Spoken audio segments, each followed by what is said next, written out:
آپ علماء دین سے پوچھیں یہ چیزیں حقیقت ہیں یا نہیں، اگر ہیں تو اب تک کیوں چھپا کر رکھی گئی؟ کیوں ملوکیت کا اسلام ہی کا پرچار آج تک ہوتا رہا ہے؟ حضرت عمر فاروق کا ایک اجتہاد تھا، جو ملک مسلمانوں نے بزور شمشیر فتح کیے اس کی زمینیں کسی کی انفرادی ملکیت نہیں، مسلمانوں کی اجتماعی ملکیت، یہ مسلمانوں کے لیے وقف، مسلمان نہ صرف اس وقت کے مسلمان، آنے والے مسلمانوں کے لیے بھی وقف، ان کی بہبود، مجموعی بہبود کے لیے خرچ ہوگا۔ پاکستان کا یہ سارا علاقہ مسلمانوں نے بزور شمشیر فتح کیا تھا، یہ کسی کے باپ کی جاگیر نہیں ہے۔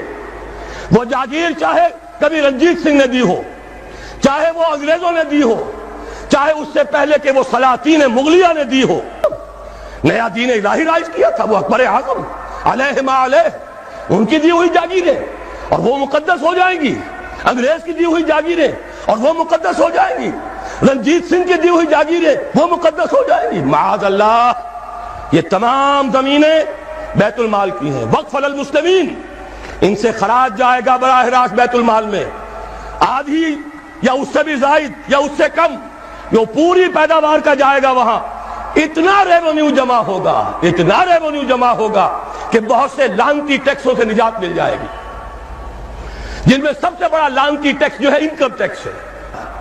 اور یہ سب کچھ کیوں؟ اس لیے کہ جو اصل آمدنی کا ذریعہ ہے وہ تو ہم نے جاگیرداروں کو دے رکھا ہے، ان کے محل سج رہے ہیں، ان کے بڑے بڑے بنگلے ہیں، ان کے عیش ہیں۔ ہاری کو دیکھو، یہاں کے کاشتکار کو دیکھو، پنجاب کا دیہاتی کاشتکار خود نہیں نہاتا، ہفتوں اپنی بھینس کو ضرور نہلاتا ہے، لیکن خود نہانے کا کوئی تصور نہیں، وہ حیوان سے بدتر ہو کر زندگی گزار رہا ہے۔ یہی حال ہاریوں کا ہے، یہی آپ جا کر دیکھیے وہ بیچارے بھیڑے بکریاں پالنے والے بلوچستان کا عام بلوچ، اور عیش کن کے ہیں سرداروں کے، عیش کن کے ہیں جاگیرداروں کے، زمینداروں کے۔ یہ سارا نظام ختم کر کے اور اس اجتہاد کی اصول پر یہ ساری زمینیں خراجی ہیں۔ یہ حال ہمارے علماء کا ہو چکا ہے۔ کیوں ہو گیا ہے؟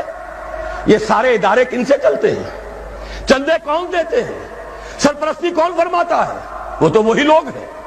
سرمایہ دار کا چندہ نہ ہو تو دارالعلوم نہیں چلے گا، سرمایہ دار کا چندہ نہ ہو تو یہ سارے جو بھی ٹھاٹ بچھے ہوئے ہیں، جو بڑی بڑی مسندیں سجی ہوئی ہیں، جو بڑی بڑی جائیدادیں بن گئی ہیں، ریاستیں بن گئی ہیں، یہ کہاں سے آئیں گی؟ لہذا سچ بات کیسے کہی جائے کہ دور ملوکیت میں اسلام کے چہرے انور پر جو پردے پڑ گئے تھے، آج وقت آیا ہے کہ ان پردوں کو اٹھا دیا جائے، ڈنکے کی چوٹ کہا جائے یہ زمینیں خراجی ہیں، کسی کی ملکیت نہیں ہے، کسی کے باپ کی جاگیر نہیں ہے، یہ سب مسلمانوں پر وقف ہے، ان کی بہبود کے لیے ہے، ان سے خراج براہ راست جائے، نیا بندوبست اراضی کیا جائے۔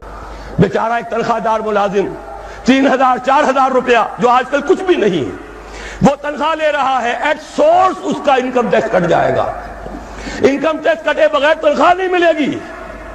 لیکن یہ کہ ان کے لیے کوئی ٹیکس نہیں ہے، جو ٹیکس دینے کو تیار نہیں، جن پر ٹیکس نواز شریف صاحب لگا سکتے ہیں، نہ بے نظیر لگا سکی، نہ بے نظیر کا باپ لگا سکا، نہ نواز شریف صاحب کے جو سرپرست تھے وہ لگا سکے۔